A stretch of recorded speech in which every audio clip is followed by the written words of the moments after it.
ಈಗ ತಾನೇ ನಮ್ಮಲ್ಲಿ ಪರಿಸ್ಥಿತಿ ಏನು, ಇಲ್ಲಲ್ಲಿ ನಿಂತ್ಕೊಂಡು ಹೇಳ್ತಾ ಇದ್ದೀರಿ? ಯಾಕೆ ದೇವರ ಸುದ್ದಿ ಮಾಡ್ತಾ ಇರ್ತೀರಿ? ಈ ಜಿಲ್ಲೆಯಲ್ಲಿ ಗಟ್ಟಿಯಾಗಿ ಶಿವಕುಮಾರ್ ಪರ ನಿಂತವರು ಮಂಡ್ಯ ಎಮ್.ಎಲ್.ಎ, ಮದ್ದೂರು ಎಮ್.ಎಲ್.ಎ ಇಬ್ಬರೇ. ನಾವು ಗಂಟಾಘೋಷವಾಗಿ ಹೇಳ್ತೀವಿ, ನಾವು ವಿರೋಧ ಪಕ್ಷ ದೂರದಿಂದ ನೋಡಿದ್ದೀವಿ.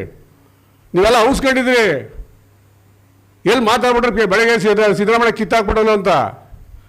ಈಗ ಡಿ ಕೆ ಆದರೂ ಡಿ ಕೆ ಹೇಳಪ್ಪ, ಒಂದೇ ಒಂದು ದಿನ ಡಿ ಕೆ ಶಿವಕುಮಾರ್ ಮುಖ್ಯಮಂತ್ರಿ ಆಗಬೇಕಂತ ಗಟ್ಟಿಯಾಗಿ ಹೇಳಿದಿರೇನ್ರಿ? ಆಗ್ಬಿಟ್ರು ಹೊಗಳಬೇಕು, ದೇವ್ರು ಬೈದಬೇಕು, ಕರ್ಕೊಂಡು ಕುಣಿಸ್ಕೊಳ್ಬೇಕು. ನಿಮ್ಗೆ ಕುಣಿಸ್ಕೊಳ್ಳೋದು ದೇವ್ರು ಬೈಕು ಬರಬೇಕು ಮಂಡ್ಯದಲ್ಲಿ ಅಂತ ಅಷ್ಟೇ ಕುಣಿಸ್ಕೋಬೇಕೇ ಹೊರತು ಮಂಡ್ಯ ಅಭಿವೃದ್ಧಿಗಲ್ಲ. ಅರ್ಥ ಮಾಡ್ಕೊಳ್ಳಿ, ಗೌರವವಾಗಿರೋದು ಕಲ್ತ್ಕೊಳ್ಳಿ. ಚುನಾವಣೆ ಹತ್ರ ಬರ್ತಾ ಇದೆ. ನಾವು ಇನ್ನೂ ಬೀದಿಗೆ ಬರ್ತೀವಿ, 3 ವರ್ಷ ನೋಡ್ದೋ. ಈಗಲೂ ನಾವು 6 ತಿಂಗಳು ಮಾತಾಡಲ್ಲ. ಸರ್ಕಾರ ಕೊಡಬೇಕು. ಶಿವಕುಮಾರ್ ಹೊಸ್ತಾ ಬಂದವರು, ಒಳ್ಳೇದಾಗಲಿ. ನಾವು ಆಗಲೇ ಹೇಳಿದ್ದೀವಿ, ಈಗಲೂ ಹೇಳ್ತೀವಿ, ಒಳ್ಳೆ ಕೆಲಸ ಮಾಡಲಿ ಅವರು ಅಂತ. ಆ ಪಕ್ಷ ಆಶೀರ್ವಾದ ಮಾಡಿದೆ, ಪಕ್ಷಕ್ಕೆ ದುಡಿದಿರೋ ಮನುಷ್ಯ ಮಾಡಲಿ, ಸಂತೋಷ. ನಿಮಗೇನ್ರಿ ನಾವು ನಿಜವಾದ ಸೂತ್ಕ ನಿಮಗೆ. ಇದು ಯಾವುದೋ ಒಂದು ಲೋಕಲ್ ಮೀಡಿಯಾದಲ್ಲಿ ನೋಡಿದೆ ನಾನು, ಅದು ಸ್ಟೇಟ್ ಲೆವೆಲ್ ಮೀಡಿಯಾದಲ್ಲಿ ನೋಡಿದೆ, ಸ್ಟೇಟ್ ಲೆವೆಲ್ ಮೀಡಿಯಾನೇ ಅದೂ.